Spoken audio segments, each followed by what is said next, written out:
or something, or like somebody else. And then on LinkedIn, I'm trying to edit the live on LinkedIn. It's not particularly good in terms of the features for the editing. But anyway, cool. I think I'm going to hit the go live button now. Okay. Let's bear with Right. me. So should we delay our intros then, Harry? No, it's fine. It's fine. Or it's probably caught the last 15 seconds, sorry. Yeah, awesome. Okay, we're live. So thanks everybody for joining. Thanks for joining Once Upon a Time in London, The Tales of a Network Engineer, our 7th episode. My name is Harry. I'm one of the hosts. I've got Jan and Richard with me today. We're going to be talking about precision timing and timing as a service. Before we do that, before we do a high-level overview, Jan, do you want to just do a quick intro to yourself? I know everybody knows you already, but I think if you don't, you should, tell them who you are. My name's Jan Kodabash. I work with Universal Technology Solutions, and I work out in London helping customers with innovation solutions. And yeah, I'm glad to be here again on our seventh show. Sure, it's been quick. Richard? Hi there. So I'm Richard Hoptroff, the CTO, which is Chief Time Officer of Hoptroff London.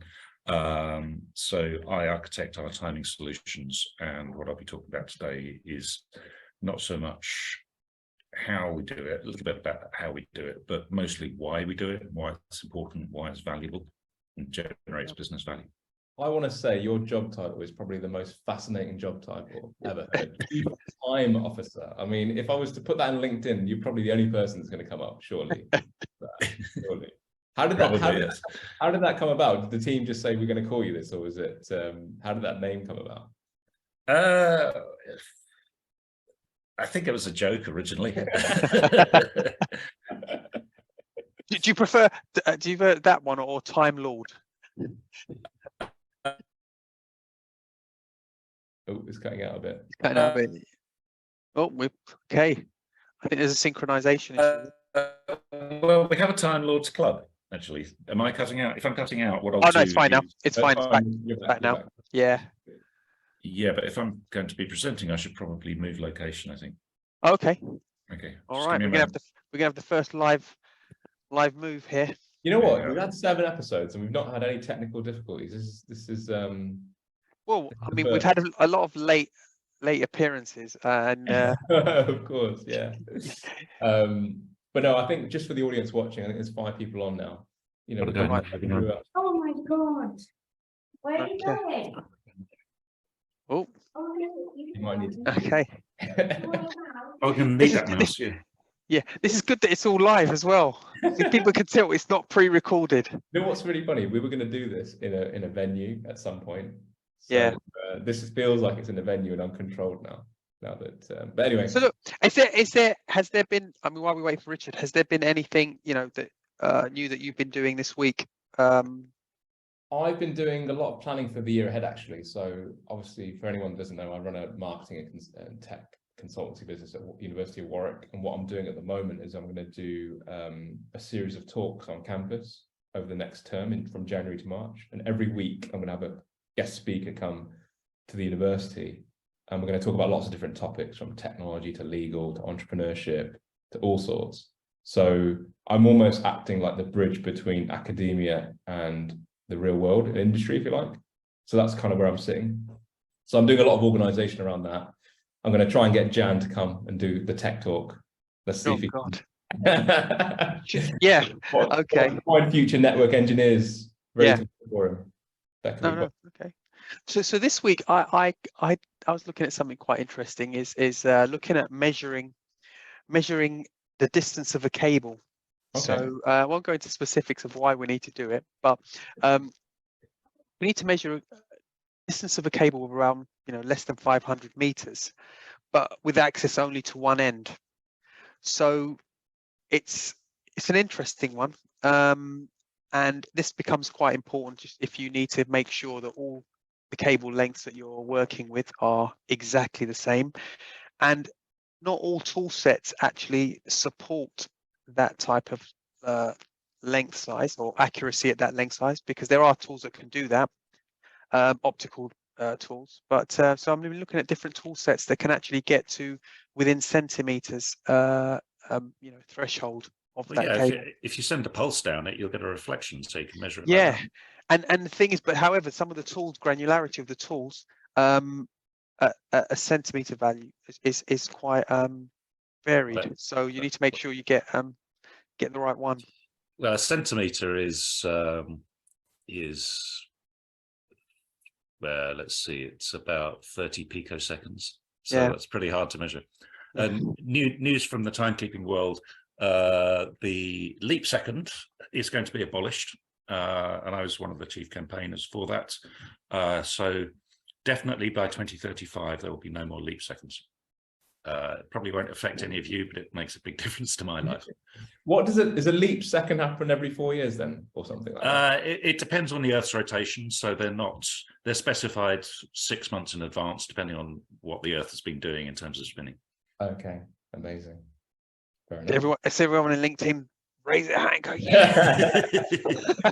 Figure out a post about that. I'll figure out a post where we talk about the leap second being abolished and how time is much more easier to manage with that, or something like that.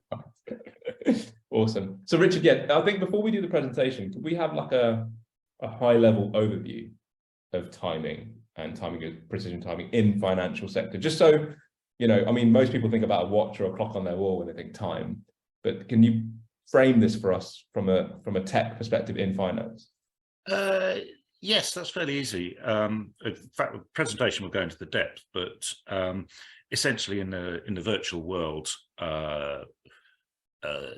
things happen very, very fast. And if you're going to understand the sequence of events to see what's happening, you need to be able to synchronize many, many different devices so they all agree on what the time is and the sequence of events. And obviously in the finance sector, it's very important because a lot of money is passing hands electronically. So being able to understand exactly what those sequence of events is very important to the industry. So you're talking really about this anchor point of synchronization. So everybody knows, for example, we're talking about when we join this call today, how do we know what time to join it? We all need to have a reference point, don't we? That's right. Yes, except for computers, it's it all has to happen about 1 million times faster. Yeah, got it. Amazing. Well, that's a great intro. If by all means crack into the presentation. I think me and Jan will have loads of questions, but I imagine we'll ask them at the end. And even for people in the audience that are watching, please put your questions in the box, and we'll fire them over to Richard as well. Okay, great. So here we go. Am I sharing? Yes. there you go. Yeah. Okay. So, as I said before, this presentation is not so much about how to synchronize. We're more than happy to tell you about that later on, but it's really about why time is important. So to give you an example, 6th of May 2010, 2:45 Eastern Daylight Time in New York, the New York Stock Exchange had a lot of automated trading bots on it that went into some kind of vicious spiral, and we had things like Accenture's share price suddenly dropped to 1 cent. Hewlett Packard's market capitalization went to $114 trillion. And it went really crazy for about 30 minutes. And then suddenly it stopped. Now, that was an embarrassment for the financial services sector, but for the regulators, it was even more of an embarrassment, because when they tried to unravel what had gone wrong, they found that all these trading bots had different times on their clocks. So to this day, we don't know what happened. We cannot unravel the sequence of events at that time. Now, that led to the MiFID II and then consolidated audit trail regulations being put in place, which require financial services institutions who are trading to timestamp their transactions to different degrees of accuracy according to what class they're in. But in some cases, it's 100 microseconds, so that's 100 millionths of a second. So that is a regulatory reason for needing to know the time, to understand the sequence of events. but there is business value in knowing good time.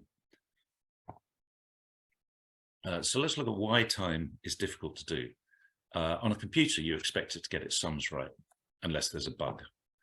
But the other case where it's not necessarily right is if it's the time, because it'll give you a number, but how do you know it's right? And what compounds that is, unlike other measures, like, if you've got a kilogram weight, it stays a kilogram weight.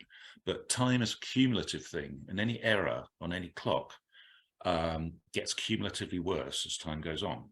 So getting the time right is not just a one-off job. It is a continual process. Is nonsense time without accurate data? Without accurate time, data is nonsense. I can go into a good example of that is with this study by Deutsche Börse. So on the right there, we've got the exchange, Deutsche Börse exchange. The matching engine publishes price out to the market. Market participants then make a decision whether to buy or sell based on that pricing information, and then they send in their orders. Now, these events are measured using two clocks, one on the ingress and one on the egress. Now, because it's doing it using two clocks, it gives you a very fuzzy picture unless those clocks are correct. And this is what they found. Here we've got from the publication of the market data to the reactions of the exchange. You'll see in the red area, it appears that some trades are happening faster than the speed of light. So clearly something's wrong with the clocks. And in general, it's a fairly fuzzy piece of data, and you can't really see what's going on. But with those two clocks accurately synchronized, suddenly everything comes into shape. You get rid of those faster than light transactions. And what's more, you can see each individual trader taking an action based on the speed of their software. So accurate timing really brings into focus what is happening in the marketplace. And that kind of recognition is a real benefit within the market. And in general, it's kind of going beyond financial services, but what I like to say is electrons have consequences. How fast things operate in the virtual world have a business impact. People will abandon a website that takes too long to load, and identifying that bottleneck needs accurate timing throughout a distributed system. Amazon says that it loses 1% of sales for every 100 milliseconds of extra load time. And if you have any video buffering problems, then you lose your substantial part of your viewer base. And the only way you can fix any of these is with distributed timing with clocks that all agree. There's another element to timing. Everybody seems to fixate on accuracy, but traceability is important as well.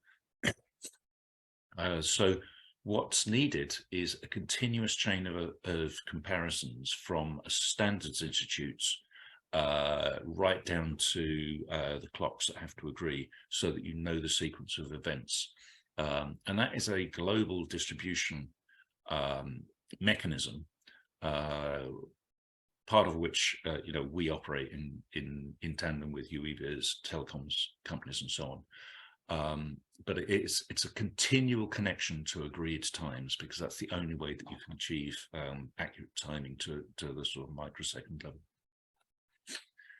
And looking at the sort of spectrum of how you can achieve it, well, at the low end, you've got things like NTP, pool, where you can synchronize to tens of milliseconds, tens of thousandths of a second, and it's pretty low cost, free in some cases.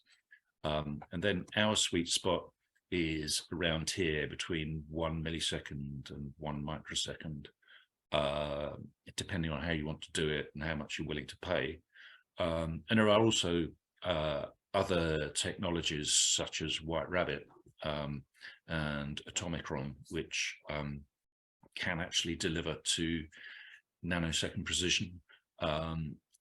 We don't tend to focus on that because it's as soon as we give the customer a price quote, they opt for something a little different. But it is possible to get more accurate than a microsecond if necessary. We send out high accuracy signals from atomic clocks based in London, New York, and Tokyo. These clocks constantly compare time with each other so that we can deliver that time signal to any data center anywhere in the world. We do this over low latency fiber connections, removing the need for dedicated hardware. All our customers need to do is download the software and it starts to tune the clock accurately. We use a special machine learning technique which tunes every clock individually rather than assuming that every computer is the same and every environment is the same. It is a completely fully managed service. Hoptroff got a kickstart in 2016 when new financial regulations like MiFID II and later like the CAT that was introduced into the US required financial institutions to be able to demonstrate that they could accurately timestamp all their transactions. Okay, so what we've done is we've set up a time distribution network. Most of our time is distributed over internet protocol, over dark fiber or private extranets. So we work with partners like Universal E-Business and standards institutes such as MPL, NIST, and RISE are in Sweden, and then many telecoms operators, not just the ones shown here. And like I say, this is a little out of date. We are also in Chicago, Milan, Toronto, Sydney, Mumbai. And the important thing to note is a lot of this time distribution network is terrestrial. So that although we do use navigational satellites for timing as well, we are able to source time completely terrestrially, which removes any reliance on satellites, which is a concern, particularly in contested environments where somebody deliberately wants to abuse the system. So basically, the way we look at it is most of our customers didn't sign up to do timekeeping for their day job. They've got something else they want to do. So we defined a solution which is just end-to-end time. You know, you don't worry about how we achieve it, but we'll just make sure that your clocks are correct. And that's it. We can do it on-prem, we can do it on the cloud, and we provide all the reporting, alerting, compliance reports, and so on, and monitoring systems, integrating into your management information systems as well. So that's basically a little background of why our business evolved to what it is. But just our last three slides, I'd just like to cover off, just step back and ask why we use timing, what's important in timing, and looking at the future, where it's going to be important in future. So in terms of why we use timing, well, there's about, I can see about 8 applications of timing and where it makes a difference to a business. First is synchronization, which is essentially getting the frequency right, which is important, for example, in the broadcast industry, because you've got frame rates and so on. And if ever you see a bit of jitter in your video feed, it's usually because frame rates are incorrect. It's also important for generating radio signals at the correct frequency, because if you don't, not only can't you be heard, but you're probably stamping on somebody else's frequency. Navigation is because pretty much all navigation since Harrison has relied on time to know where you are, so which is why there are atomic clocks in satellites. Causality is what I was talking about right at the beginning, knowing the sequence of events. So in that flash crash, you know, because the times weren't right, you can't unravel what happened. Recognition is like the Deutsche Börse example I gave, where if your time is in sync, you can actually bring the data into focus. Efficiency is like the third example I used with the Amazon speed of their website and so on. It actually, if you can optimize your bottlenecks, you can make things run faster, but you can only do that if you can measure it. Control is an interesting area we're getting into in sensor networks in airspace and in rail, where sensors are spread over large areas. They all report in near real time, but not real time. So to align their data, it needs to be correctly timestamped when it's generated. Otherwise, you can't build a coherent picture of where your aircraft is or where your train is. Expectations, that's predicting future events. That's more a area for high frequency traders because they will use this information for actually deciding how to trade. And finally, trust. Trust is an area where accuracy is probably not so important, but traceability is. You know, if you've got an insurance contract which has times in it, or even if you just got a parking meter, you know, you need to be able to prove that you charged somebody at the right time because it happened at that moment in time. So those are the areas that I see. And in terms of what matters, everybody seems to immediately jump towards accuracy, but that is only one element of it. Another is resilience. You know, what's going to be the impact to me if this service gets interrupted?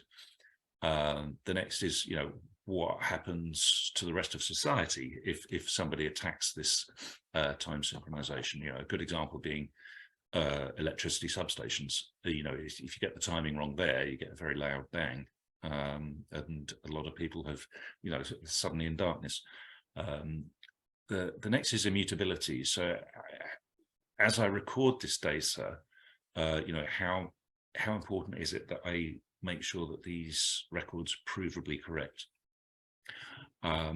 Scalability is becoming an increasing issue because I see the requirements for timing going from the small number of millions of devices to hundreds of billions in the next 10 years. So we're going to have to radically change how we manage that in order to scale like that. Traceability is being able to prove chains of comparisons back to UTC, so being able to document exactly where your time came from.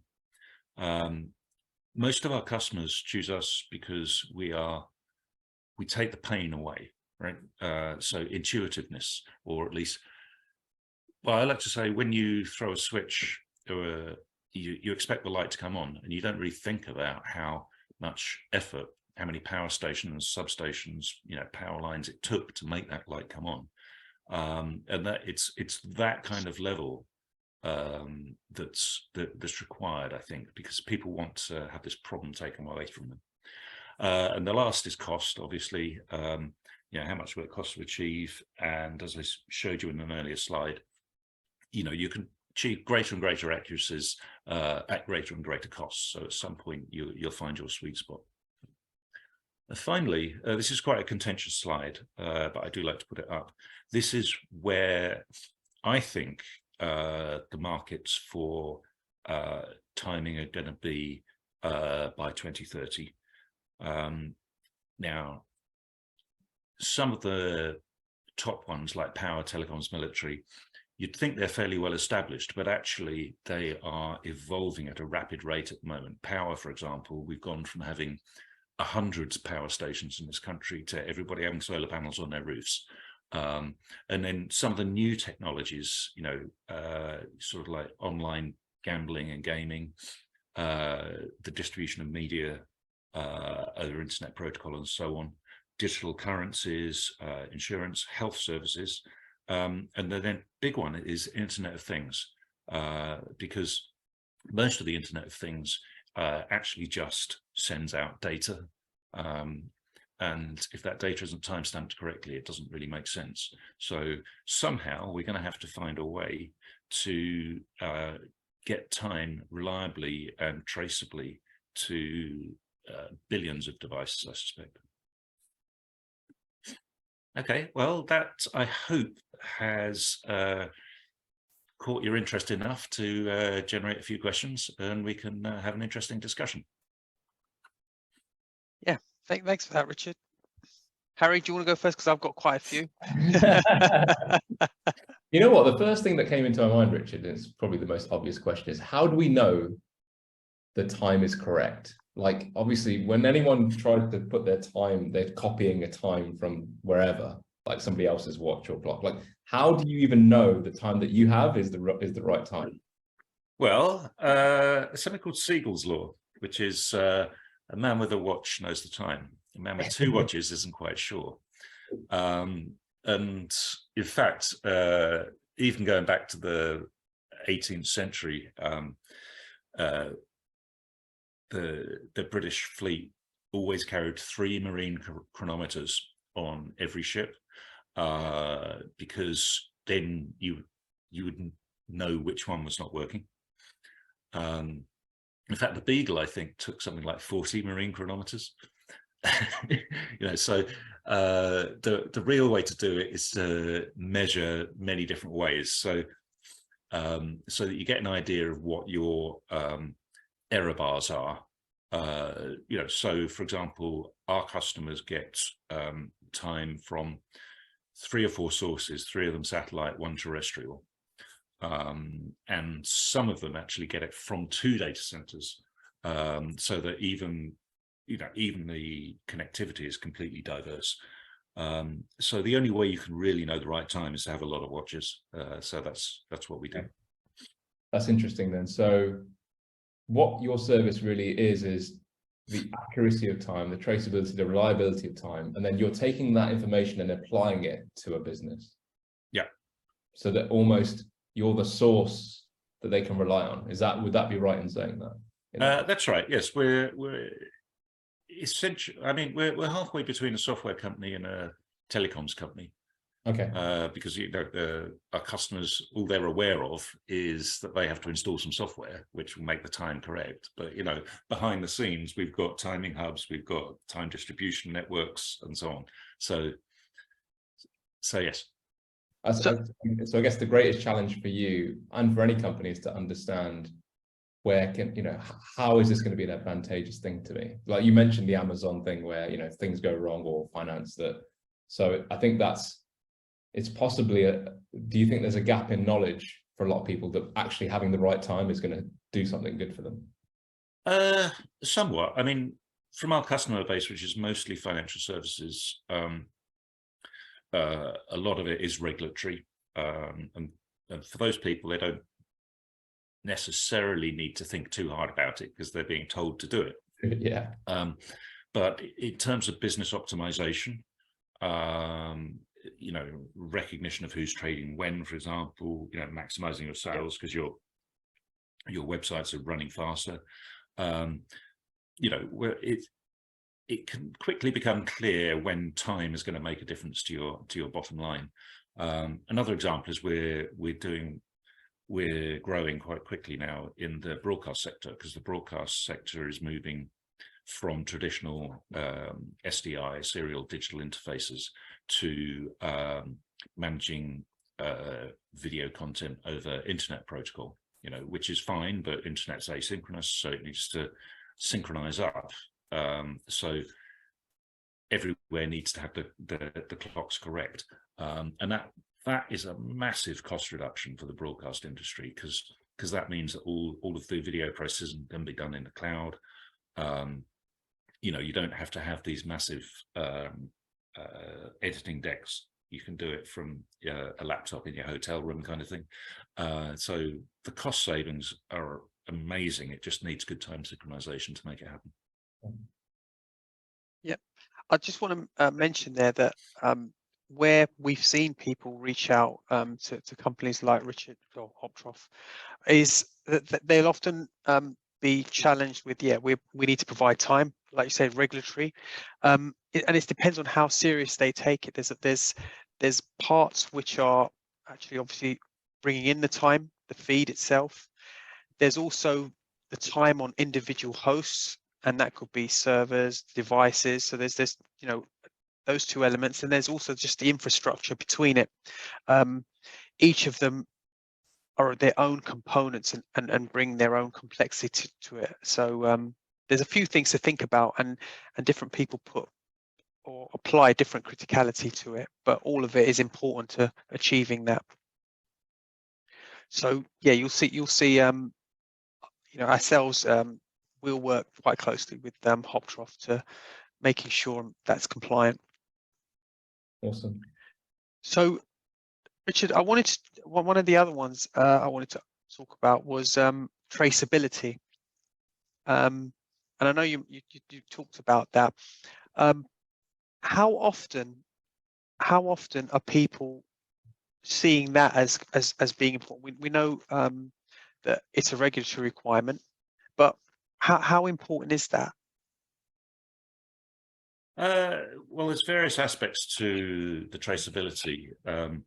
Firstly, if it's something that's going to be used as evidence or something that you're going to use as a reason to charge people money, support level agreements and so on, are very often time related, then you need to be able to prove that your data is correct. And you can only do that if everything's traceable.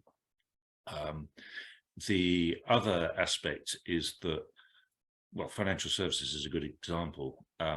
If you're interoperating with other people, then they'll probably have their own timing systems that have to agree with yours. They'll have their own way of implementing it. So the only way that your clock is going to agree with somebody else's is if you both agree that you're going to use UTC and make sure that your clocks do agree to UTC. So that, yeah, I mean, it's quite important. I just wanted to make sure that it was very clear that at a very early stage, or continual, the solution you go with has that capability to provide and traceability in it. So whereas a lot of people will just be looking at achieving a specific goal of just, we've got timing and it's a tick box. There are a lot of other components that people who are serious about it need to look at. So